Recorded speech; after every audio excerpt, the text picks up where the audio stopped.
Hi everyone. So I decided to do a tutorial on how to make motion graphics in Canva.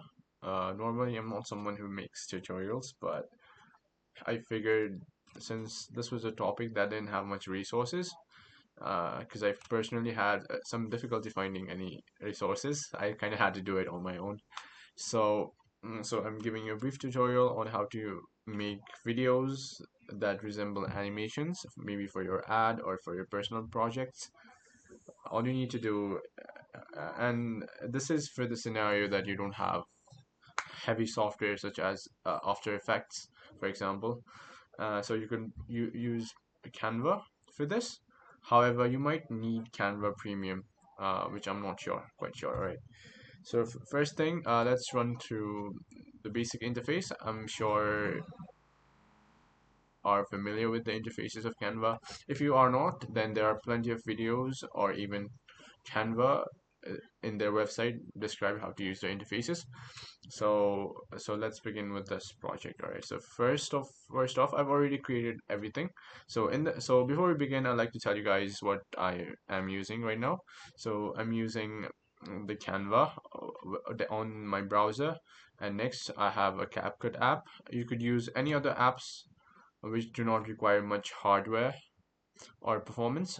So the reason I'm using CapCut is because uh, Canva in itself doesn't provide transitions uh, for the videos. So if you wanted to make transition effects and to have more freedom while editing, you need to use a different application.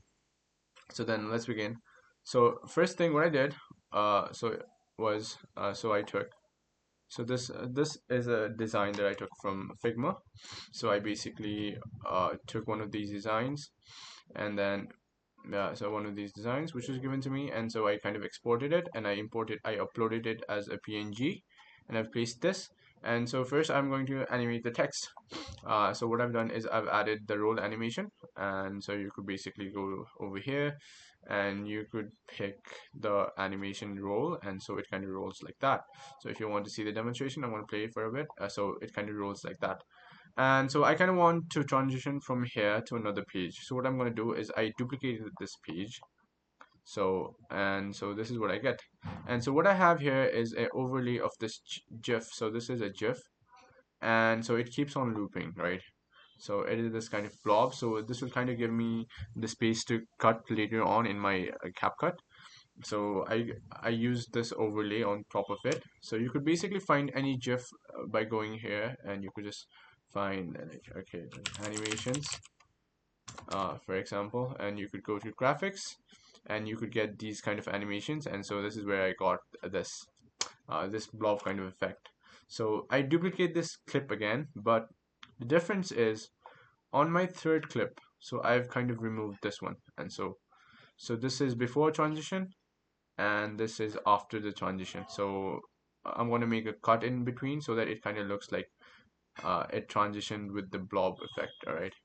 And then so next one what I have is this one. So this is simple. So I have my logo here, and I've got text, and for this I've used the effect ascend. And for images, if you want to kind of animate this, so this is a static image of the AutoCAD. That is the mascot of GitHub, and because this project is kind of like related to GitHub Field Day, and so what I've done is I've put two animations in this. So first one is you could add a basic animation. So for this, I'm using baseline. So it kind of pops up from the bottom, and you could kind of choose uh, which direction you want to make it. So you could choose left, right, up, and down. For this, I've made it so that this one pops from the bottom and this one from the top, and so animate it on both on entry and exit. So yeah, so that's the both setting. And what you can do is if you go to the bottom, you have this wiggle effect. So if you're using one effect, which is the basic effect, then you can add the motion effects on top of it. So what it does is, so it is kind of wiggling. So it uses the baseline animation. So it is popping off from the bottom, and it is wiggling as well. So this kind of makes it dynamic. So as opposed to if you didn't have this wiggle animation, it would kind of be like a static image after it had popped up. So you want to make it move a little bit. So that's what I've done. And then I went on to the next. So I moved on to the uh, next animation, or next. Let's say it's the next frame. So in this frame, so what I wanted to do was to add the text is here. So the thing it was supposed to play out was the most awaited unconference is here. So I wanted a custom delay between is and here. So instead, what I did instead is I made a frame with just the is text, and so I've added the ascend animation here, right? And then if you go forward, so it's the same thing, but over here I've added these two static pictures. So these were extracted from the Figma design. It's somewhere around here. Let me just show you guys. I think it was, yeah. So it's the same design. So I kind of brought it in as a PNG file, and then I added the tectonic effect. So tectonic effect, and yep, so that it kind of slides in. So both of these are sliding in towards the frame. And this wiggly thing is a GIF as well. So you could find it. The place I found it was in this design. You see, so this is black, playful, animated welcome channel intro.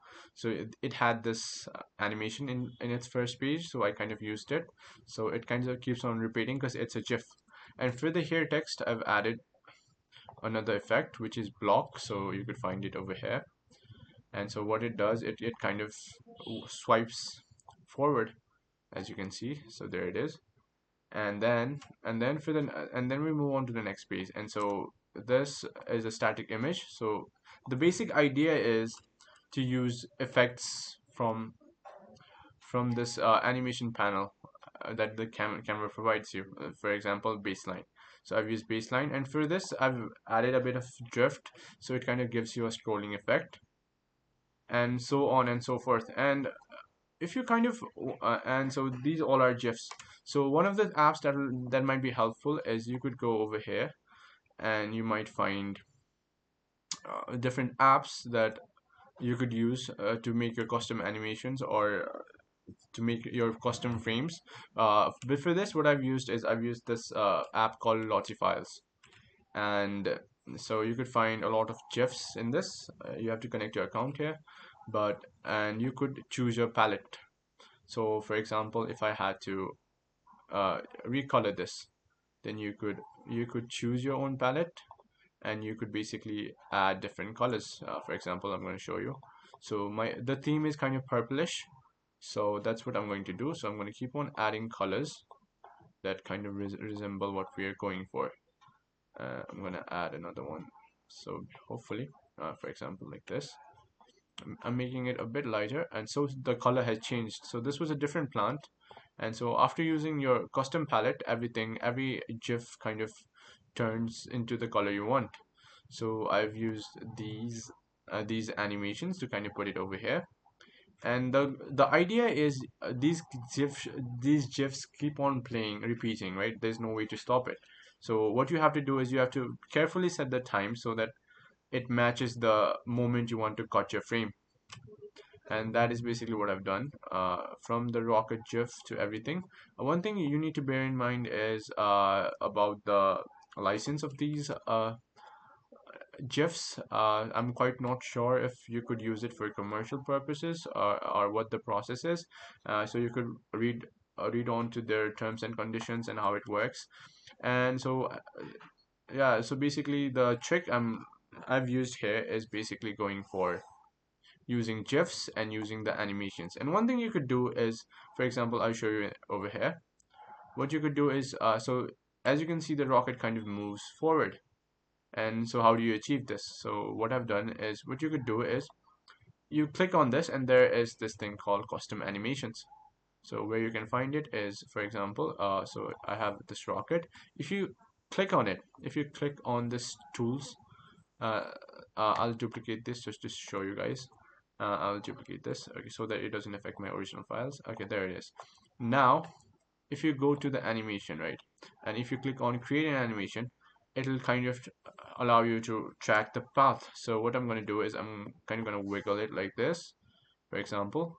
Now it's going to play it that way, and you could change it to steady so that it kind of moves in a similar speed, and you could adjust the speed to make it go faster or slower, and so on and so forth. You could delete the path. And so this is basically how I've done most of the you know, standard paths, for example, this rocket taking off, and so on and so forth. And for the rest of the sequences, I've pretty much done the same thing. And so I'll skip those parts because it depends on your project what you want to do. And what I've done, I'll show you what I've done in this CapCut video editor. So the reason, okay, it's not working, is it? Okay, there it is. It's working. So I've exported these clips. I've exported these clips individually, and so what I've done is I've added music here. I think mute the track because I don't want any uh, any copywriting. So what I've done is, for example, I've shown you two clips. I'll play it for you. Okay, so you kind of see how this cuts, right?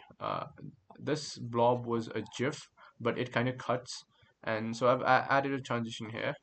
The transition is the name of the transition is up. You could basically go to the transitions, and you could find different transitions that you want over here. So you could go to camera for these transitions like up and down, and so depending on where your motion is taking place, you could use it. So for example, since the blob is falling down, your camera needs to pan down. That means the subject needs to move up. So with this transition, it kind of helps you obtain that effect.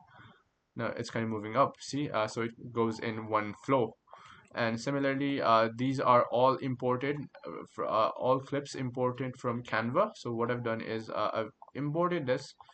You press share and you just download it, and what you can do is you could select the pages you want to download. So you could so for example, I did 1 and 2 together. You could select it, and you could press done and download, and done, and you could press download. And so what I've done is I've then imported it here in CapCut. You could use any video editor that you're comfortable with. And basically what I've done is I've added transitions. For example, this spinning transition, to kind of, okay, I'll show you the first sequence without interruption. So the key idea is to add transitions in post.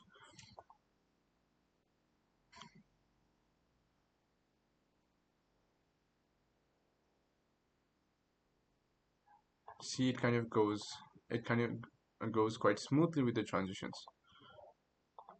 See, yeah. So all of these are just combinations of Canva effects plus transitions. So you could use different transitions. You could experiment with it, and you could figure out which one works for you. And the rest of all of this I'm not going to show you the clips as of yet. I might upload it if after it comes out.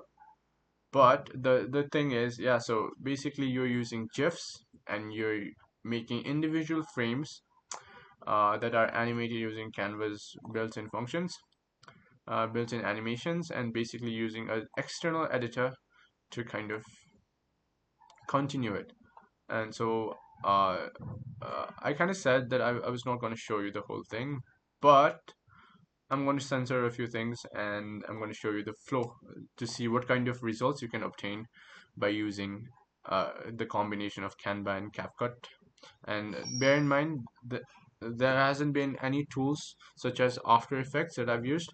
So this is purely Canva plus CapCut. So you could do the same. So here we go.